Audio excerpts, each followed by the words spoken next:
আসসালামু আলাইকুম।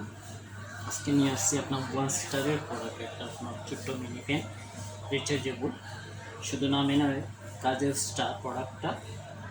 So so আপনার দুইটা ব্যাটারির সাথে থাকবে, আপনার 1800 mAh দুইটা ব্যাটারির সাথে পাচ্ছেন, এবং যেটা আপনার ব্যাকআপটা দিবে আপনার 3 থেকে 4 ঘন্টা হাই স্পিডে, এবং আপনার এটা আপ অ্যান্ড ডাউন হবে, আপনার করতে পারবেন, এবং টাইপ সি চার্জার। সো ভালো মানের যারা আপনার ছোট্ট সোনামণিদের জন্য আপনার রিচার্জেবল প্রোডাক্ট চাচ্ছেন, সবাইকে আমাদের শপে আমন্ত্রণ জানাচ্ছি। আমাদের শপটা হচ্ছে আপনার জিন্দাবাজার আলহামরা শপিং সিটিতে। আমাদের শপের নাম হচ্ছে আপনার হাফিজ এন্টারপ্রাইজ, 127-129 নম্বর শপ। সো সবাই ভালো থাকেন। আল্লাহ হাফিজ। আসসালামু আলাইকুম এভরিওয়ান।